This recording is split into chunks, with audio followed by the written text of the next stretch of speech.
Hello. चलिए, मेरी आवाज आ रही है आप लोगों को? है ना? चलिए, सभी को राम राम, सभी को जय श्री महाकाल। जल्दी से एक बार क्लास के साथ में जुड़ेंगे और मुझे बताएंगे कि मेरी आवाज और मेरा वीडियो प्रॉपर आपको विजिबल है या नहीं है।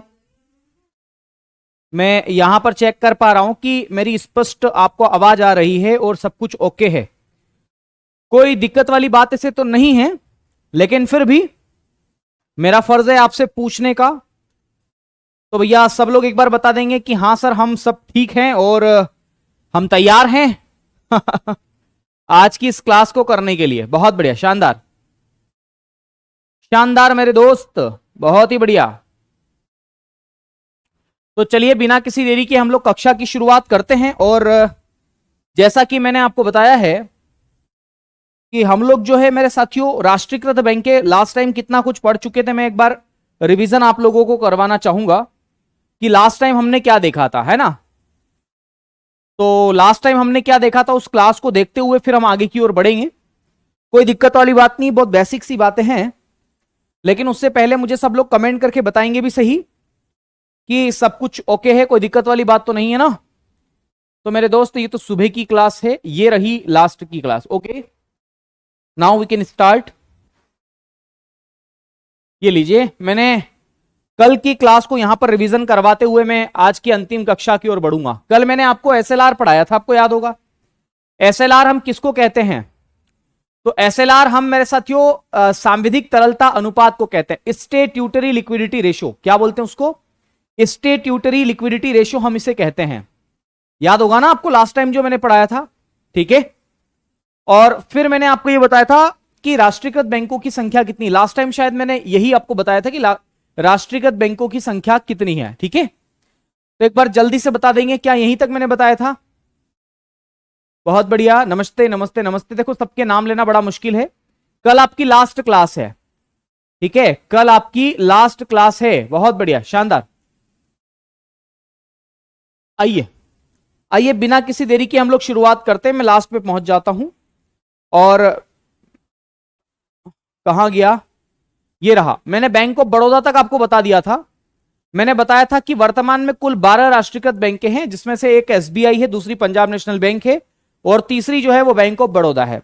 मैं चौथी बैंक की बात करता है मेरे साथियों, जिसका नाम है कैनरा बैंक। क्या बोलते हैं? कैनरा बैंक। जुलाई 1906 में इसकी स्थापना की गई थी बंगलुरु में। तो अगली बैंक आप यहीं पर लिख लो मेरे साथियों, कैनरा बैंक। कैनरा बैंक। और अगर आपसे पूछा जाए कि इसकी स्थापना कब की गई थी, तो जुलाई 1906 को इसकी स्थापना की गई थी। आपको पता है कैनरा बैंक का मुख्यालय कहां है? बंगलुरु में है। याद रखिएगा, बंगलुरु। जी हां, बंगलुरु कहां पर पड़ता है? कर्नाटका में पड़ता है, ठीक है? तो कर्नाटका बंगलुरु में इसका क्या है? मुख्यालय है। तो इसको भी जरा नोट डाउन कर लेंगे कि कर्नाटक के बंगलुरु में इसका मुख्यालय है, ठीक है? तो मैं यहां पर लिख देता हूं बंगलुरु। बंगलुरु। और ये कहां पर है? कर्नाटका में है। कर्नाटका में है, ठीक है? तो ये बात भी आपको ध्यान रखना है। ये कैनरा बैंक के बारे में मैंने आपको बताया, बस इतनी बातें आपको याद रखना है। इसके अलावा अगर आपसे पूछा जाए कि यूनियन बैंक ऑफ इंडिया जो है उसकी स्थापना कब की गई, तो यूबीआई आप इसे पढ़ते हैं और इसी को मैं यूनियन बैंक ऑफ इंडिया के नाम से जानता हूं। Union bank of India. तो मेरे दोस्त, यूनियन बैंक ऑफ इंडिया की जो स्थापना है वो कब की गई है पता है आपको? 1919 में की गई है। कब की गई है? 1919 में की गई मेरे दोस्त। 1919 में इसकी स्थापना की गई। और ध्यान रखिएगा, इसकी स्थापना कहां पर की गई, यानी कि इसका मुख्यालय कहां है? तो मुंबई इसका मुख्यालय। कहां पर है? मुंबई में इसका मुख्यालय है। मुंबई बोले तो भारत की वित्तीय राजधानी, फाइनेंशियल कैपिटल ऑफ इंडिया, ठीक है? इसके अलावा अगर हम बात करें बैंक ऑफ इंडिया की मेरे साथियों, बीओआई लिखेंगे, बीओआई। सब लोग जानते हैं इसको बोई के नाम से, है ना? मेरे कई दोस्त बोलते हैं बोई में मेरा अकाउंट है, बोई। पर मैं कहता हूं मेरे साथियों, बोई में बैंक ऑफ इंडिया आप इसे कहते हैं। क्या बोलते हैं? Bank of India. तो ध्यान रखिएगा, बैंक ऑफ इंडिया। क्या बोलते हैं? बैंक ऑफ इंडिया आप इसे कहते हैं। और ध्यान रखिएगा दोस्त, बैंक ऑफ इंडिया की जो स्थापना है वो 1906 में की गई थी। कहां पर की गई थी? 1906 में मुंबई में की गई थी मेरे साथियों। तो 1906 और मुंबई, 1906 और मुंबई। ठीक है, तो ये बात भी आप लोग ध्यान रख लेंगे। इसके अलावा अगर मैं बात करूं अगली बैंक की, तो ध्यान रखना एक बैंक की union bank. Union bank, union bank मेरे दोस्त, इस यूनियन बैंक की जो स्थापना है ये 1907 में की गई थी चेन्नई में। कहां पर? 1907 और चेन्नई। 1907 और कहां पर मेरे साथियों? चेन्नई में इसकी स्थापना की गई है। यह भी आप लोग याद रखेंगे। इसके अलावा अगर आपसे चर्चा की जाए मेरे साथियों, तो एक सेंट्रल बैंक ऑफ इंडिया है। ध्यान रखना, भारत का सेंट्रल बैंक बोले तो रिजर्व बैंक ऑफ इंडिया, लेकिन इसके अलावा भी देश में एक कमर्शियल बैंक है जिसका नाम है सेंट्रल बैंक ऑफ इंडिया। उसकी स्थापना 1911 में की गई है ना? तो मैं यहां पर लिख दे रहा हूं central bank of India. Central bank of India, central bank of India. और सेंट्रल बैंक ऑफ इंडिया जो है इसकी स्थापना कब की गई है? 1911 में। और चूंकि लिखा हुआ है बैंक ऑफ इंडिया, तो डेफिनेटली आपको याद रखना है कि इसका भी मुख्यालय जो है वो कहां पर होगा? मुंबई में होगा। ठीक है, मुंबई में होगा मेरे साथियों, तो मुंबई लिखेंगे। इसके अलावा अगर आपसे पूछा जाए मेरे साथियों अगली बैंक के बारे में, इंडियन ओवरसीज बैंक आपने नाम सुना होगा। ठीक है, तो लिखेंगे इंडियन ओवरसीज बैंक।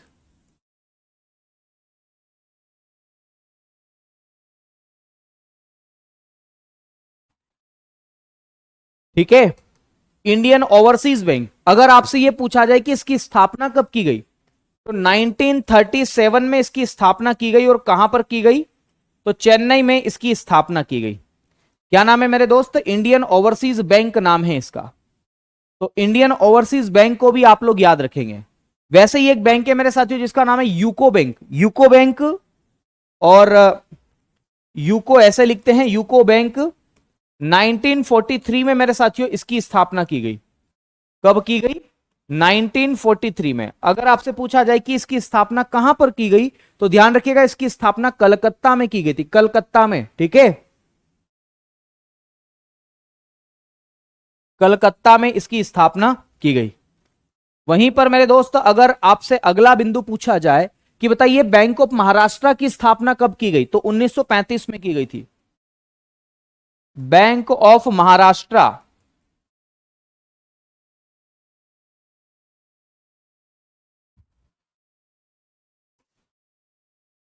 नाइनटीन 1935 में। और महाराष्ट्र में कहां इसका हेडक्वार्टर है, तो ध्यान रखिएगा इसका हेडक्वार्टर पुणे में है। पुणे में, पुणे महाराष्ट्र में पड़ता है ना, तो वहां पर मेरे साथियों इसका क्या है? हेडक्वार्टर है। यह बात भी आपको ध्यान रखना है। ठीक है, बहुत बढ़िया। वहीं पर मेरे दोस्त आपसे अगर पूछा जाए कि बताइए पंजाब एंड सिंध बैंक की स्थापना कब की गई, तो क्या जवाब देंगे? तो ध्यान रखिएगा पंजाब एंड सिंध बैंक।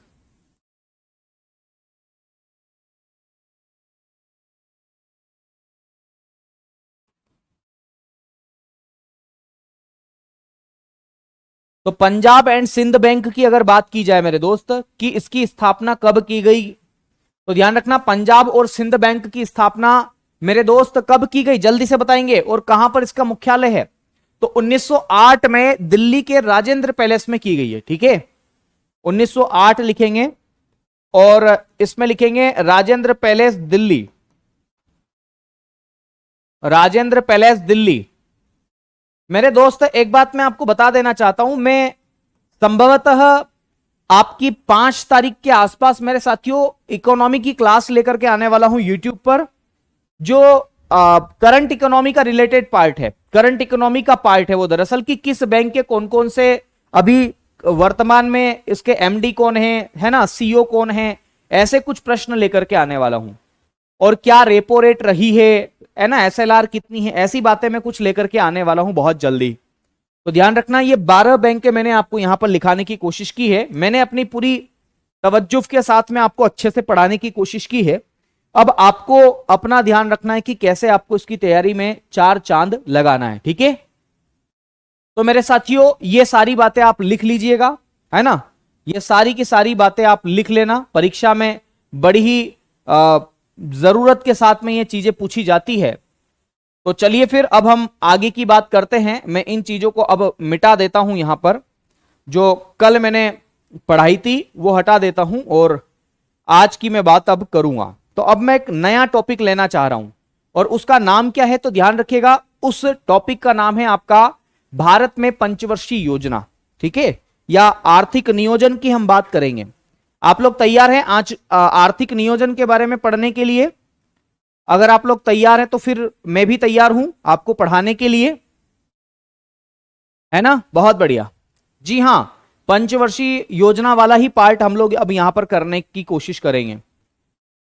तो चलिए सभी लोगों का एक बार पुनः मैं चाहूंगा कि आप लोग मुझे सहमति दे कि हाँ sir everything is okay, now we can start.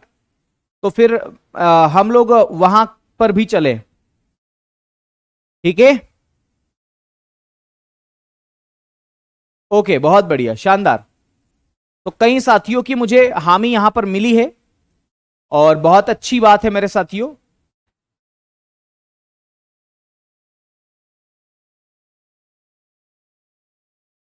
बहुत बढ़िया, शानदार। एक बार बताएंगे सबको यहां तक सब ओके है?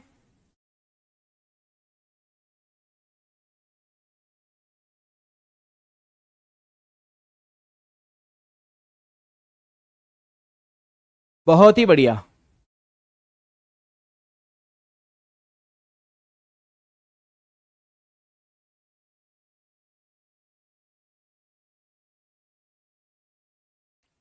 चलिए सभी लोगों ने हामी भर दी है।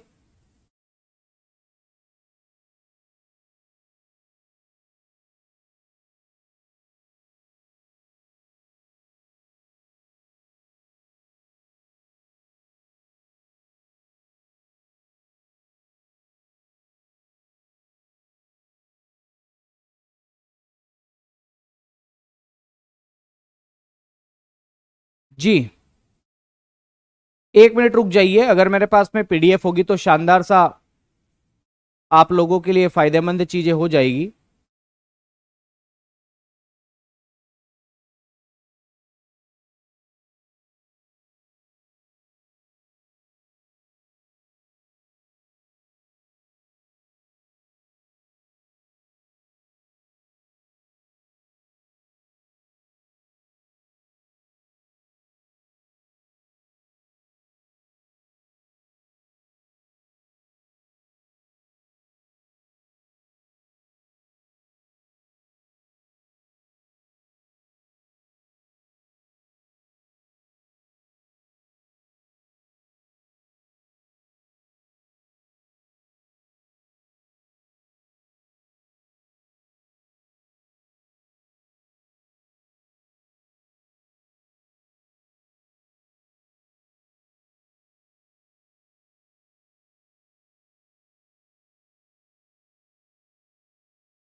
चलिए,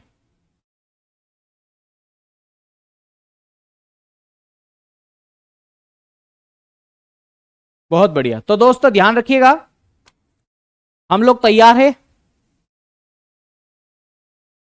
है ना?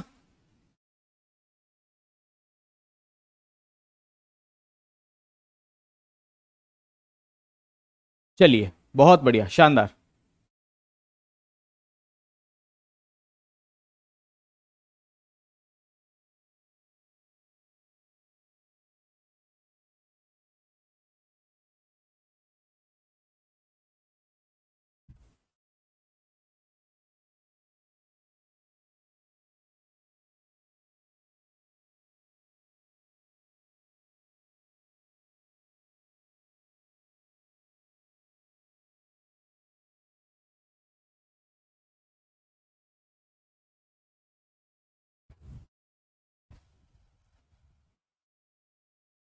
चलिए अब मैं एक नया पेज लेता हूं मेरे दोस्त, और यहां पर जो है आपके लिए एक पीडीएफ से थोड़ा सा पढ़ाने की मैं कोशिश करता हूं, है ना, ताकि जल्दी से हम लोग समझ के इसको आगे बढ़ सके। तो आइएगा, मतलब मैं पता नहीं क्यों कर रहा हूं ऐसा, लेकिन ठीक है, जरूरी है। तो अब इकोनॉमिक प्लानिंग वाला चैप्टर हमें पढ़ना है, ठीक है? हाँ बिल्कुल भाई हर्षित, बार बार कमेंट करने से कुछ नहीं होगा। है ना। बिल्कुल मैंने कह रहा हूं ना कि पर्याप्त है, इतना इतना ही कर लो, काम आपका हो जाएगा। ठीक है, चलिए बहुत बढ़िया। ठीक है, बहुत बढ़िया, शानदार। आइए,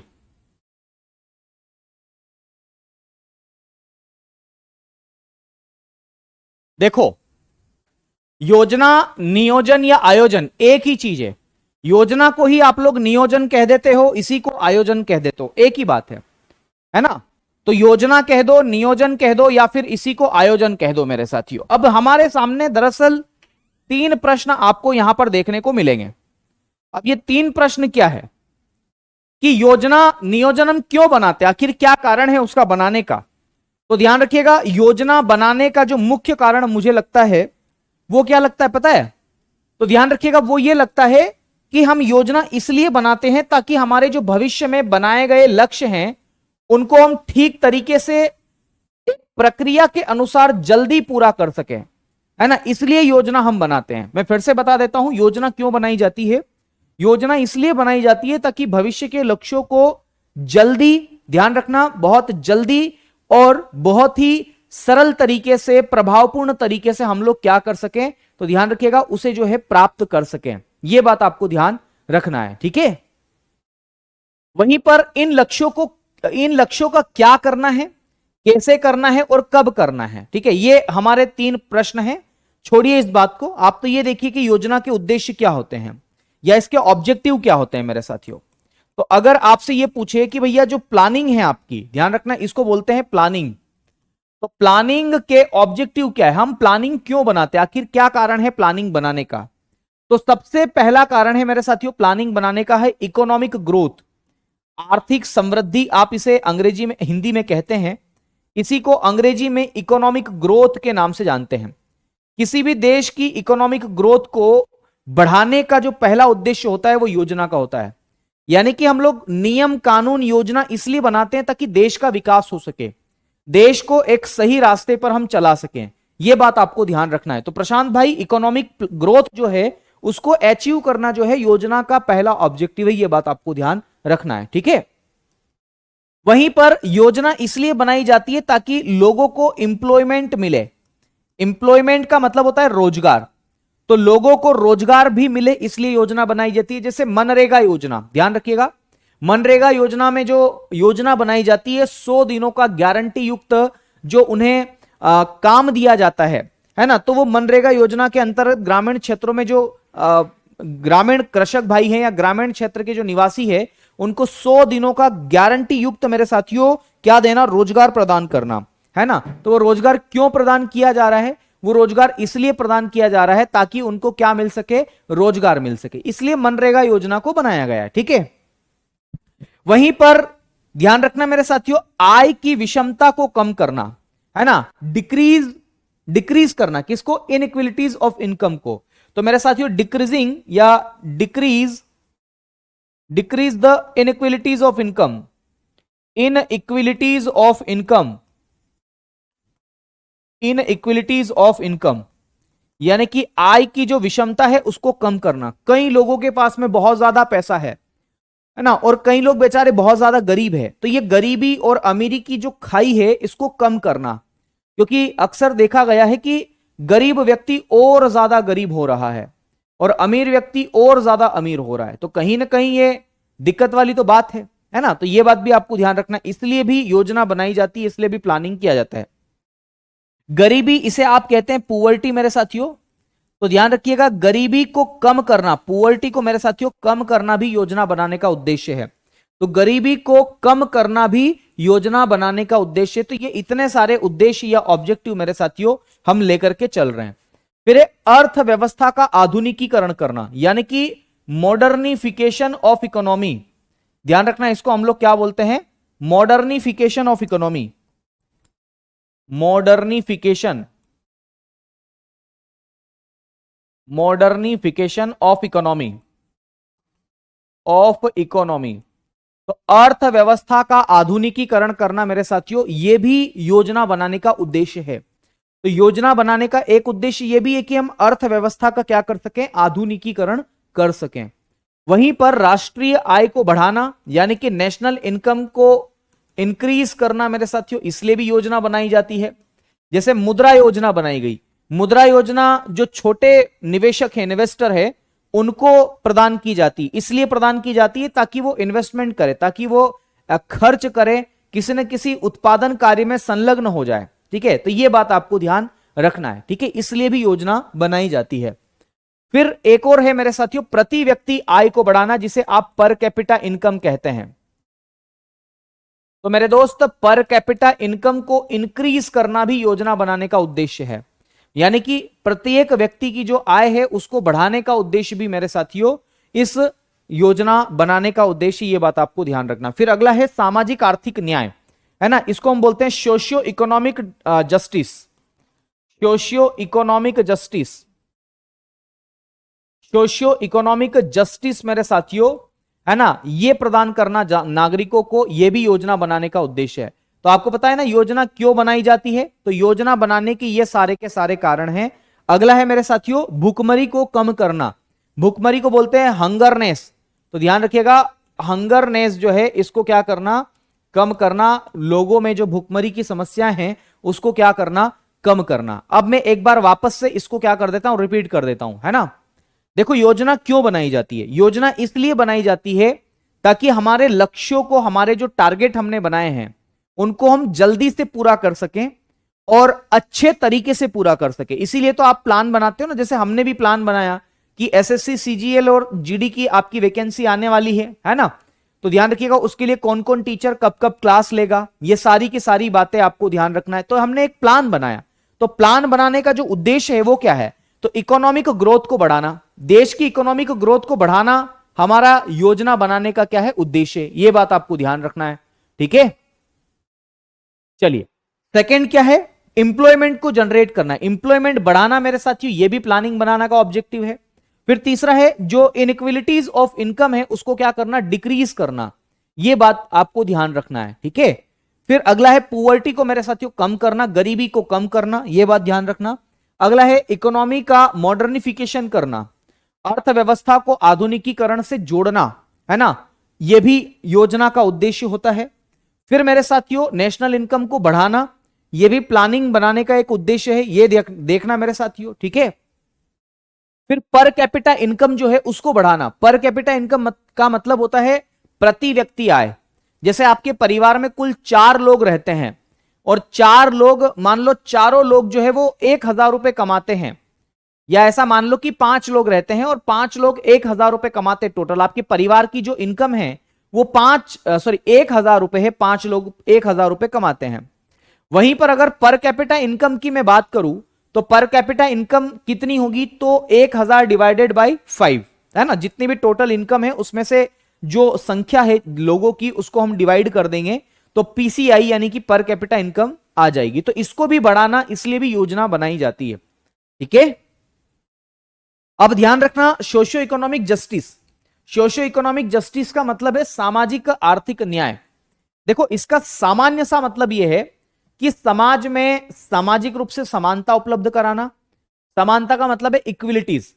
जैसे कोई पिछड़ा समुदाय है, पिछड़ा सामाजिक क्षेत्र है, या ऐसे की सोसाइटी है जो बहुत ज्यादा बैकवर्ड है मेरे साथियों, है ना, न तो वो मेन फ्रंट में आ सकी है, न ही कहीं मतलब पिछड़ी हुई जनजाति है या पिछड़ा हुआ क्षेत्र है, तो देश में योजना इसलिए बनाई जाती है। जैसे एससी एसटी का उद्धार करने के लिए टांटिया मामा भील परियोजना बनाई गई है ना, वैसे अलग अलग योजना बनाई गई है।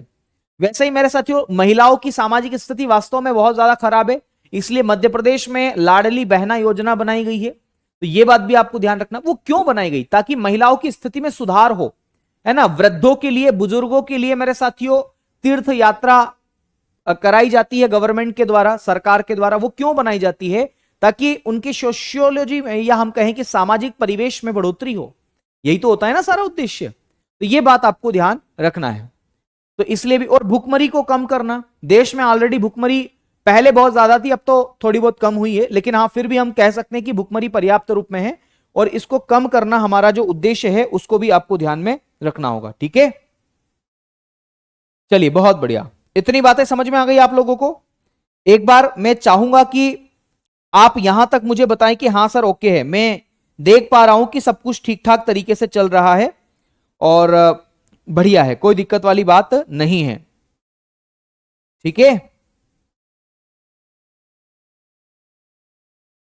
बहुत बढ़िया, शानदार। ठीक है ना। चलिए अगली बात हम करते हैं मेरे साथियों कि ये जो नियोजन है, जो इकोनॉमिक प्लानिंग है, ये किस विषय मतलब किस सूची का विषय है। तो ध्यान रखिएगा, ये नियोजन या इसी को हम बोलते हैं मेरे साथियों इकोनॉमिक प्लानिंग। इसको हम लोग क्या बोलते हैं, प्लानिंग बोलते हैं। नियोजन हम बोलते हैं प्लानिंग को। तो मैं यहां लिख रहा हूं प्लानिंग जो है ये दरअसल कौन सी सूची का विषय है। तो मेरे साथियों ये समवर्ती सूची का विषय है। कॉनकरंट लिस्ट, क्या बोलते हैं इसको, कॉनकरंट लिस्ट, यानी कि समवर्ती सूची का। It is a subject of concurrent list. हमारे संविधान में 7वीं जो शेड्यूल है, 7th शेड्यूल है, उसमें दरअसल 3 प्रकार की सूचियां हैं। एक को बोलते हैं आप सेंट्रल लिस्ट, जिसे आप केंद्र सूची भी कहते हैं। दूसरी है मेरे साथियों स्टेट लिस्ट, जिसे आप राज्य सूची कहते हैं। और तीसरी मेरे साथियों जिसे आप लोग किस नाम से जानते हैं, तो उसे आप समवर्ती सूची के नाम से जानते हैं। ठीक है, यह बात आपको ध्यान रखना है। तो समवर्ती सूची को कॉनकरंट लिस्ट के नाम से भी जाना जाता है। तो प्लानिंग मेरे साथियों कॉनकरंट लिस्ट का विषय है। इसका मतलब यह है कि उस पर राज्य सरकार और केंद्र सरकार दोनों ही क्या कर सकती है, तो प्लान बना सकती है। उसी को हम कॉनकरंट लिस्ट के नाम से जानते हैं। ठीक है, चलिए अगला बिंदु है भारत में इकोनॉमिक प्लानिंग या आर्थिक नियोजन की प्रेरणा कहां से ली गई है। तो सोवियत संघ रूस से ली गई है। तो ध्यान रखिएगा, इंडिया में इकोनॉमिक प्लानिंग का जो ये कॉन्सेप्ट है, ये हमने कहां से लिया। तो ध्यान रखिएगा यूएसएसआर से हमने अडॉप्ट किया है। तो मेरे साथियों जो इकोनॉमिक प्लानिंग है उसको कहां से अडॉप्ट किया गया, किस देश से लिया गया, तो यूएसएसआर से लिया गया। ये बात आपको ध्यान रखना है। अच्छा अगला बिंदु यहां पर देखना जरा, अगर आपसे पूछे कि भारत में इकोनॉमिक प्लानिंग का पहला विचार जो है, पहला थॉट किसके बीच में आया या किसके मन में आया, तो ध्यान रखिएगा भारत में इकोनॉमिक प्लानिंग का पहला जो विचार है, पहला जो थॉट है मेरे साथियों, वो किसके मन में आया। तो ध्यान रखिएगा वो आया आपके मेरे साथियों 1934 में एम विश्वेश्वरैया के मन में। एम विश्वेश्वरैया, ये नाम है एम विश्वेश्वरैया, बहुत इंपॉर्टेंट नाम है, परीक्षा में कई बार पूछा गया नाम है। ठीक है, चलिए बहुत बढ़िया। तो ध्यान रखिएगा मेरे दोस्त, एम विश्वेश्वरैया हम इन्हें कहते हैं। और एम विश्वेश्वरैया को भारत में आर्थिक नियोजन के पिता कहा जाता है। तो ध्यान रखिएगा father of economic planning in India, father of economic planning in India, father of economic planning in India, economic planning in India किसे कहा जाता है, एम विश्वेश्वरैया को कहा जाता है।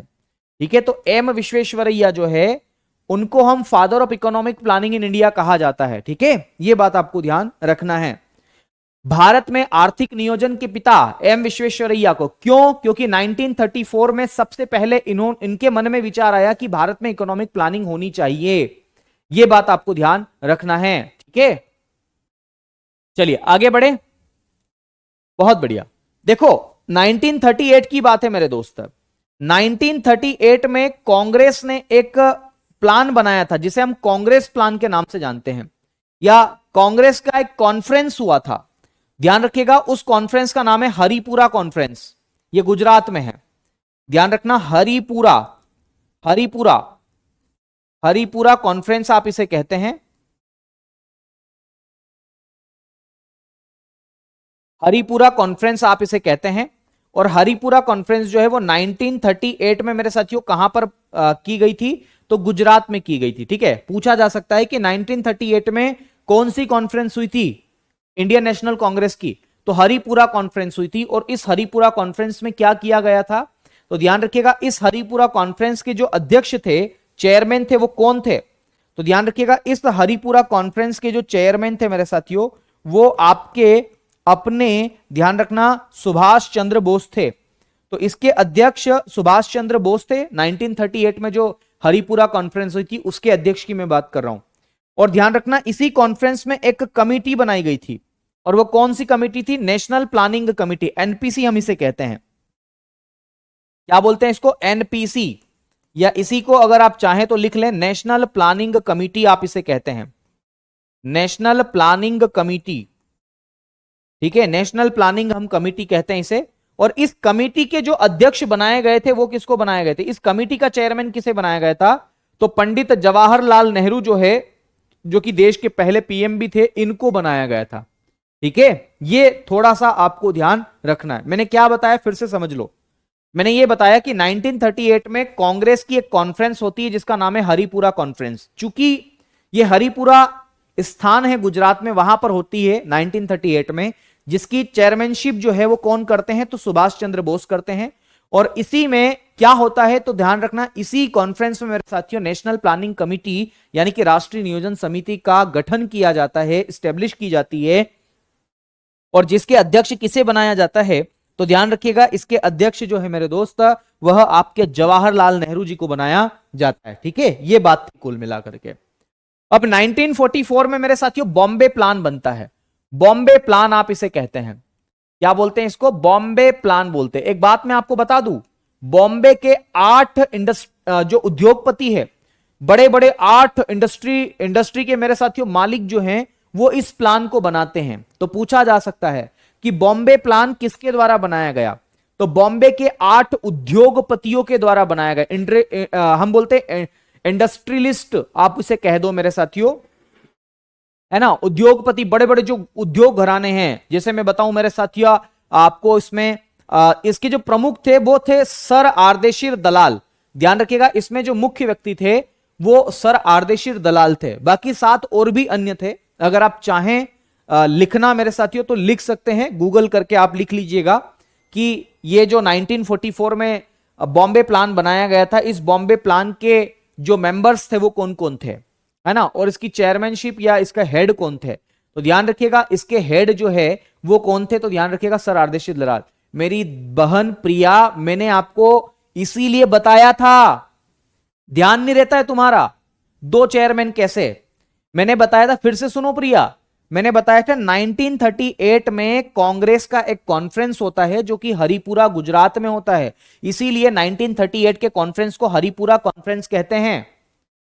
और इस हरिपुरा कॉन्फ्रेंस की चेयरमैनशिप जो है सुभाष चंद्र बोस जी ने की थी। और इसी कॉन्फ्रेंस में एक कमिटी बनाई गई थी जिसका नाम है नेशनल प्लानिंग कमिटी। और इस कमिटी की अध्यक्षता किसने करी थी, तो पंडित जवाहरलाल नेहरू को इस कमिटी का अध्यक्ष बनाया गया था। बात आ रही है समझ में। सुभाष चंद्र बोस 1938 का जो कांग्रेस का कॉन्फ्रेंस होता है हरिपुरा कॉन्फ्रेंस, वहां के अध्यक्ष थे। और इस नेशनल प्लानिंग कमिटी के जो अध्यक्ष थे, चेयरमैन थे, वो कौन थे, पंडित जवाहरलाल नेहरू। मेरे ख्याल से अब आपको समझ में आ गई होगी। राहुल खंडूरी, सर सिलेबस कब खत्म होगा, बेटा आज ही खत्म हो जाएगा करने में तो, लेकिन कल आपकी लास्ट क्लास रहेगी। थोड़ा सिलेबस की बहुत ज्यादा पड़ती है मेरे भाई, थोड़ा पढ़ तो लो पहले, इतनी भी क्या जल्दी है यार सिलेबस करने की, रुक तो जाओ। चलिए अगली बात करते हैं मेरे साथियों। मैंने बताया 1944 में बॉम्बे प्लान 8 उद्योगपतियों के द्वारा, सर आर्देशिर दलाल इसमें मुख्य व्यक्ति थे। अगला मेरे साथियों 1944 में ही दरअसल एक व्यक्ति हैं जो गांधीवादी विचारधारा से प्रेरित है, गांधी जी से बड़े प्रेरित है, जिनका नाम है श्रीमन नारायण अग्रवाल। ये गांधी जी के हम कहें कि भक्त हैं, है ना। श्रीमन नारायण अग्रवाल 1944 की बात है। इन्होंने गांधीवादी योजना बनाई थी, गांधीयन स्कीम हम इसे कहते हैं। तो गांधीयन स्कीम, तो अगर आपसे पूछा जाए कि गांधीयन स्कीम जो है वो किसके द्वारा बनाई गई, तो ध्यान रखना मेरे साथियों 1944 में श्रीमन नारायण अग्रवाल जी के द्वारा बनाई गई। गांधी जी को बहुत चाहते थे, यह बात आपको ध्यान रखना है। ठीक है, बहुत बढ़िया, शानदार। ठीक है मेरे दोस्त। फिर अगला है 1945 में मेरे साथियों एमएन रॉय। एमएन रॉय ने जन योजना बनाई, इसी को हम बोलते हैं पीपल्स प्लान। क्या बोलते हैं, पीपल्स प्लान के नाम से आप इसे जानते हैं। तो मेरे साथियों 1945 में पीपल्स प्लान किसने बनाया, एमएन रॉय ने बनाया, यह बात ध्यान रखिएगा। ठीक है, चलिए आ गई बात समझ में। तो एमएन रॉय ने 1945 में पीपल्स प्लान बनाया। क्या बनाया, पीपल्स प्लान। ठीक है, पीपल्स प्लान बोलते, जन योजना बोलते हिंदी में, जन योजना। ओके, आइए अगले बिंदु 1950 में मेरे साथियों सर्वोदय स्कीम्स आती है। ध्यान रखिएगा, जयप्रकाश नारायण, जेपी नारायण जी लेकर के आते हैं सर्वोदय स्कीम, सर्वोदया स्कीम। सर्वोदय स्कीम मेरे साथियों ये 1950 में आती है। और जेपी नारायण, जिनका पूरा नाम है जयप्रकाश नारायण, वो लेकर के आते हैं। ठीक है, तो जेपी नारायण मेरे साथियों सर्वोदय स्कीम लेकर के आते हैं, ये बात आपको ध्यान रखना है। अब देखो योजना आयोग के बारे में क्या क्या कुछ खास बातें हैं। प्लानिंग कमीशन इसे हम कहते हैं, और क्या क्या कुछ खास बातें जरा वो समझ लो। 1946 में केसी नियोगी कमेटी बनाई गई थी। क्या नाम था? केसी नियोगी कमेटी। तो ध्यान रखना, अगर आपसे पूछा जाए कि योजना आयोग की स्थापना की सिफारिश किसने करी, इसकी रिकमेंडेशन किसने करी, तो मेरे साथियों इसकी रिकमेंडेशन 1946 में केसी नियोगी कमेटी के द्वारा की गई। यह बात आपको ध्यान रखना है। देखो मैं फिर से बताता हूं, योजना आयोग एक निकाय है, एक संस्था, एक इंस्टीट्यूशन है। इस इंस्टीट्यूशन को बनाने की रिकमेंडेशन किसने दी? तो ध्यान रखिएगा, इस इंस्टीट्यूशन को बनाने की जो रिकमेंडेशन है वो किसने दी? तो ध्यान रखिएगा, इसको बनाने की रिकमेंडेशन केसी नियोगी कमेटी ने दी। कब दी? 1946 में इस कमेटी को बनाया गया था, इसने दी थी। दूसरी बात है, इसका गठन कब किया गया, इसको स्टैब्लिश कब किया गया? तो ध्यान रखिएगा, इसको स्टैब्लिश किया गया,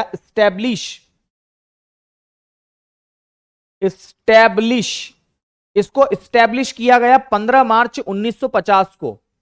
तो ध्यान रखना मेरे दोस्त, 15 मार्च 1950 को प्लानिंग कमेटी या प्लानिंग कमीशन जो है उसकी स्टैब्लिशमेंट की गई। यह बात आपको ध्यान रखना है। वहीं पर इस योजना आयोग को समाप्त कब किया गया, मतलब खत्म कब कर दिया? तो ध्यान रखना है, 1 जनवरी 2015 को इस योजना आयोग को समाप्त करके क्या करते हैं? तो ध्यान रखना, नीति आयोग की स्थापना कर देते हैं। नीति आयोग, ठीक है, यह बात आपको ध्यान रखना है, नीति आयोग की स्थापना करते हैं। तो पूछा जा सकता है कि नीति आयोग ने किसका स्थान लिया? तो ध्यान रखिएगा, नीति आयोग जो है उसका स्थान किसने करवाया है, उसका स्थान किसने लिया है? तो योजना आयोग ने लिया है। सॉरी, मैं गलत बोल गया, योजना आयोग का स्थान नीति आयोग ने ले लिया। मतलब योजना आयोग पहले था, बाद में नीति आयोग 1 जनवरी 2015 को स्थापित किया गया। इसका स्ट्रक्चर कैसा है? इस योजना आयोग के स्ट्रक्चर की अगर हम बात करें तो ध्यान रखिएगा, इसमें एक चेयरमैन है, और चेयरमैन कौन होता है? तो पीएम साहब जो होते हैं वो चेयरमैन होते हैं। पीएम, प्रधानमंत्री पदेन, जो पद पे रहेगा ध्यान रखना वो चेयरमैन रहेगा। बात खत्म, पैसा हजम। ठीक है, इसके पहले चेयरमैन कौन थे? तो पीएम पहले कौन थे? नेहरू जी थे। और इसके अंतिम चेयरमैन कौन थे? तो ध्यान रखना मोदी जी। मोदी जी ने 2015 में इसको खत्म कर दिया, और मोदी जी ने कहा इसकी जगह अब हम क्या करेंगे? नीति आयोग लेकर के आएंगे। ठीक है, आ रही बात समझ में? अगली बात मेरे साथियों, अगली क्या बात है जरा वो समझो। अगली बात क्या है? अगली बात हम पढ़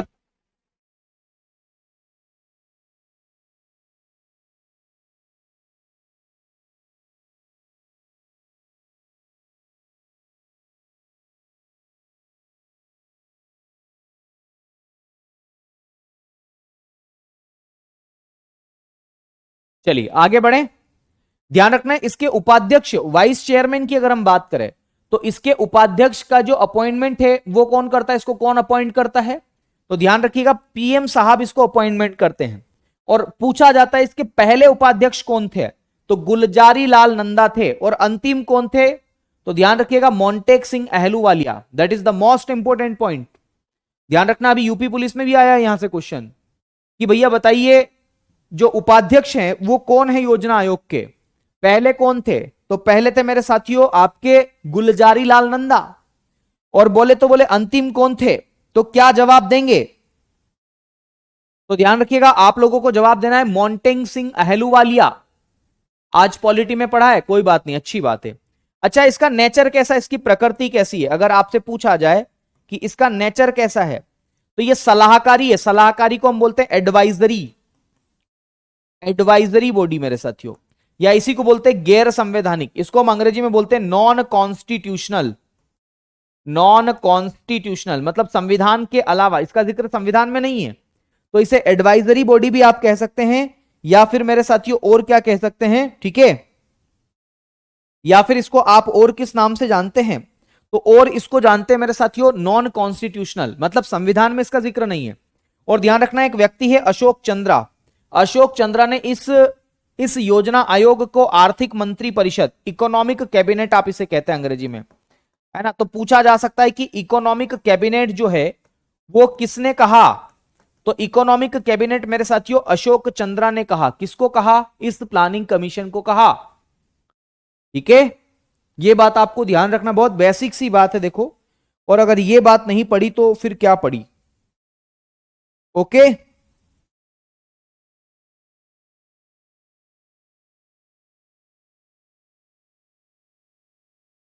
चलिए आगे बढ़े, कोई दिक्कत वाली बात तो नहीं है, शुरू करें आगे की बातें। आइए अगली बात मेरे साथियों, मैं आपको यह बताना चाहता हूं कि इसके कार्य क्या है, इसके फंक्शंस क्या क्या हैं।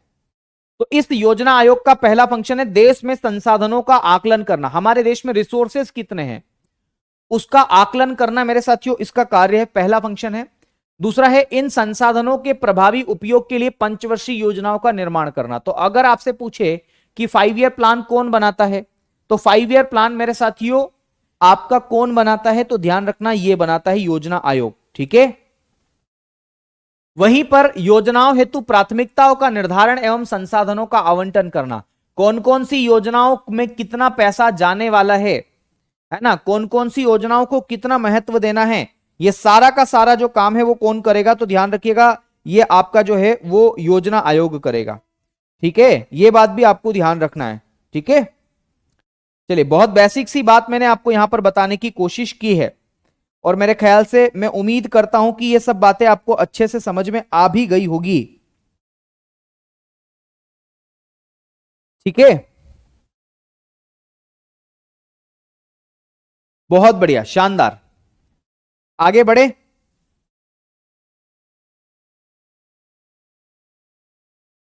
आइए जरा, अगला बिंदु है योजनाओं के सफल क्रियान्वयन हेतु अपेक्षित मशीनरी का निर्धारण करना। देखो ये सब बातें जो है सीजीएल लेवल की मैंने करी है, इसलिए मैं इन बिंदुओं को लिख करके आया हूं।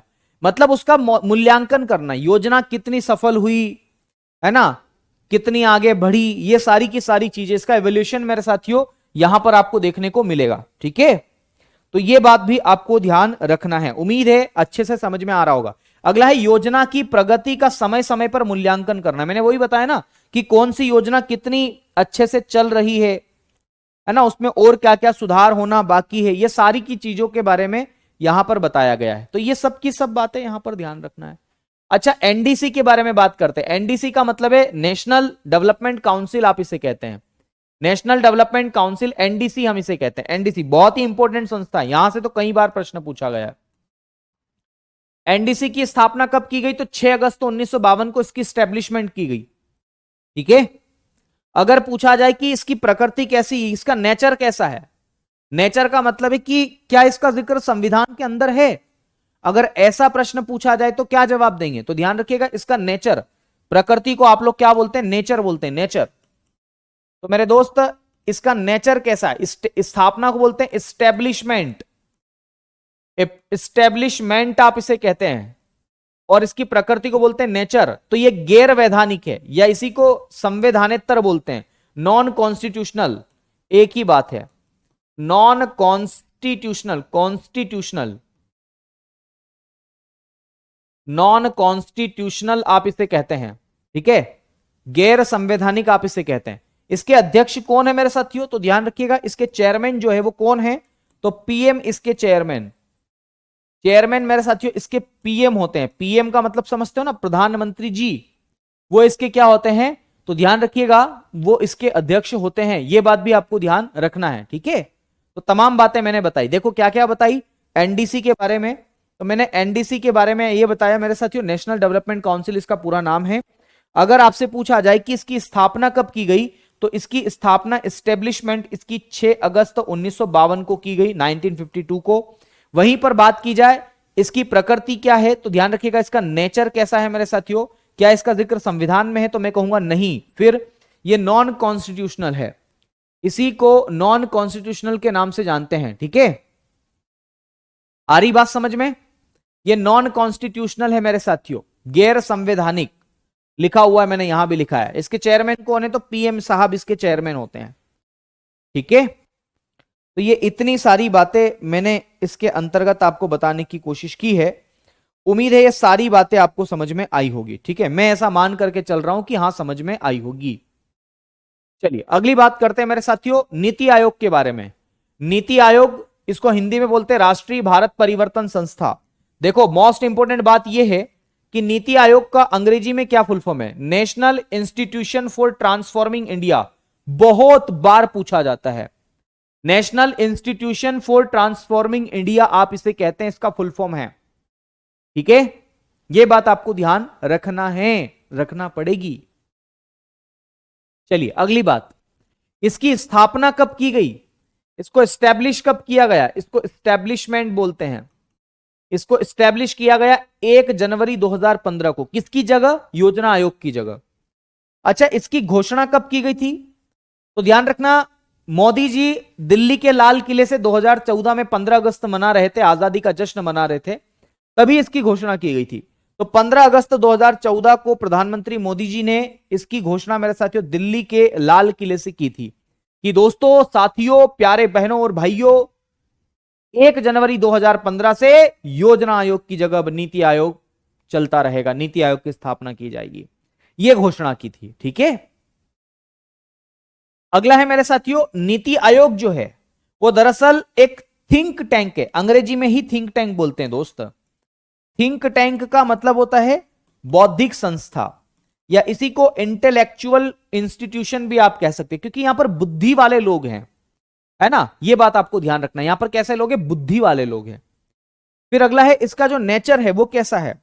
तो क्या इसका भी जिक्र कहीं संविधान में है? तो नहीं, इसका भी नेचर गैर संवैधानिक है।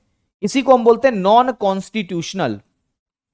क्या बोलेंगे इसको? नॉन कॉन्स्टिट्यूशनल, या फिर कॉन्स्टिट्यूशनल, या फिर इसी को बोलते हैं सलाहकारी, और सलाहकारी को हम बोलते हैं एडवाइजरी, एडवाइजरी बॉडी, या फिर इसी के लिए एक और शब्द है कार्यकारिणी, इसको हम बोलते हैं एग्जीक्यूटिव बॉडी। एग्जीक्यूटिव बॉडी मेरे साथियों, यह भी ध्यान रखना है। और इसका निर्माण किसके द्वारा किया गया? तो केंद्रीय मंत्रिमंडल के द्वारा इसका निर्माण किया गया, यानी कि जो कैबिनेट है हमारी, उसके द्वारा इसका निर्माण किया गया, देश की कैबिनेट मिनिस्ट्री के द्वारा इसका निर्माण किया गया। ठीक है, तो ये बात विशेष रूप से मैंने आपको बताने की कोशिश की है। चलो और भी चीजें हैं, हम देख लेते हैं उनको क्या क्या है। इसका स्ट्रक्चर क्या है? तो ये मोदी जी जो आपको दिखाई दे रहे हैं, दरअसल ये कौन है? चेयरमैन है। तो मेरे साथियों, अगर आपसे पूछा जाए कि इसके अध्यक्ष कौन है, तो मोदी जी इसके अध्यक्ष हैं। और श्री सुमन बेरी इसके कौन है मेरे साथियों? तो ध्यान रखिएगा, इसके वाइस चेयरमैन हैं नीति आयोग के। और BVR सुब्रमण्यम जो है वो सीओ है। तो मेरे साथियों, ये सीओ साहब है, सीओ है ना, चीफ एग्जीक्यूटिव ऑफिसर इन्हें हम कहते हैं, मुख्य कार्यपालन अधिकारी, मुख्य कार्यपालन अधिकारी। और क्या नाम है इनका? BVR सुब्रमण्यम। ठीक है, ये बातें आपको ध्यान रखना है, थोड़ा सा सर्च करिएगा। अब पंचवर्षीय योजनाओं के बारे में हम लोगों को बात करनी है, तो मैं चाहूंगा कि वो हम बात अब कल ही कर लें। तो कल मैं पंचवर्षीय योजनाओं के बारे में चर्चा करूंगा। तो कल आपकी जो टॉपिक है वो पूरा का पूरा क्या हो जाएगा? खत्म हो जाएगा मेरे दोस्त। आ रही है ना बात समझ में आपको, मैंने क्या बताया आप लोगों को? ठीक है, तो इतनी सारी बातें मैं आपको यहां तक की बातें बता रहा हूं, ये जरूर आपको ध्यान रखना है मेरे दोस्त। अच्छे से पढ़ना है, अच्छे से समझना है, और खूब अच्छे से मेहनत करके आपको आना है। ठीक है, चलिए अब हम लोग जो है इसको समाप्त करते हैं। बहुत सारे क्वेश्चंस भी मैं आपको दे रहा हूं यहां पर करने के लिए, ये है ना। तो ये सारे के सारे क्वेश्चन इंग्लिश में भी है, हिंदी में भी है, मैं अभी से दे रहा हूं, ध्यान रखना। मैं अभी से ये सारे के सारे क्वेश्चंस दे रहा हूं आप लोगों को, ये आप कर लेना इसको सॉल्यूशन। और ये PDF भी दे रहा हूं, एक बार पढ़ लेना इसको भी आप, अगर समझ में आ जाए तो बहुत अच्छी बात है, बाकी मैं कल कराऊंगा आप लोगों को। हाँ, एक बात और मेरे साथियों, है ना, हरीश यादव हरीश जी, ठीक है, ये PYQ इसके अंदर दे रखे हैं मैंने पिछले, है ना, बहुत सारे क्वेश्चंस दे रखे हैं। डोंट वरी यार, इतना क्यों लोड ले रहे हो, हम हैं तो सही, है ना। चलिए, उम्मीद है यहां तक की बातें आपको समझ में आई होगी। और परेशान मत हो आप हरीश भाई, बिल्कुल टेंशन मत लो। ठीक है, आपको कभी भी ऐसा लगे तो बिल्कुल बताइएगा। चलिए कोई बात नहीं, है ना। हालांकि मैं PDF से नहीं पढ़ाता हूं, मुझे बहुत अच्छा नहीं लगता है पीडीएफ से पढ़ाना, कोई बात नहीं, थोड़ा सा इसको पढ़ लीजिएगा। अगर दिक्कत आ रही है तो मैं आपकी क्लास फिर से ले लूंगा, डोंट वरी। अगर पीडीएफ से आपको दिक्कत आ रही है तो मैं लिखवा लिखवा के पढ़ा दूंगा, कोई दिक्कत नहीं होगी, है ना, आप परेशान मत होइएगा, ठीक है। चलिए, तो दोस्त थोड़ा सा आप भी कोऑपरेट कर लीजिए, थोड़ा सा हम भी कोऑपरेट कर लेते हैं, है ना। चीजों को आगे बढ़ाने के लिए हमें ये सब चीजें करना पड़ेगी, आप टेंशन मत लीजिए। मतलब आपके साथ गलत नहीं होगा, अगर पीडीएफ से आपको समझ में नहीं आ रहा है तो बिल्कुल आप बताइएगा मुझे कि सर हमें दिक्कत आ रही है, तो उसका भी कुछ सॉल्यूशन निकालेंगे, है ना। और नेहा चौधरी कह रहे हैं सर हरित क्रांति के जनक कौन है? हरित क्रांति के जनक कौन है, बहुत अच्छा प्रश्न है ऐसे आपका बहन जी। तो चलिए फिर आज के लिए इतना ही करते हैं मेरे दोस्त, अब शेष वार्ता आपसे शीघ्र करेंगे, कल करेंगे, कल भी मिलेंगे। और दूसरा मैं ये कहना चाह रहा हूं कि अगर कल किसी कारणवश मैं क्लास नहीं ले पाऊं, है ना, मतलब कल दरअसल ऐसा है कि मुझे ऑफिस निकलना है, तो संभावना है कि कल मैं क्लास जो है वो नहीं ले पाऊं, तो मैं परसों ले लूंगा। और अगर कल मैं लूंगा तो फिर कोई दिक्कत वाली बात ही नहीं है, ठीक है। चलिए आज के लिए इतना ही, क्षमा चाहूंगा दोस्त अगर आपको समझ में नहीं आया हो तो, है ना। लेकिन मैं चाहूंगा कि अगर आप एसएससी लेवल की तैयारी कर रहे हैं और एक बार पढ़ लेंगे जो मैंने समझाया है वो, तो आपको आसानी से समझ में आ जाएगा, कोई दिक्कत वाली बात नहीं होगी, सब बहुत अच्छा है, आप परेशान मत होइएगा, ठीक है। तो चलिए, शुक्रिया, धन्यवाद, जय महाकाल, राधे राधे। खूब सारा पढ़िए, मस्त रहिए, स्वस्थ रहिए और बेहतरीन तरीके से अपनी तैयारी में लगे रहिए। धन्यवाद दोस्तों, शुक्रिया।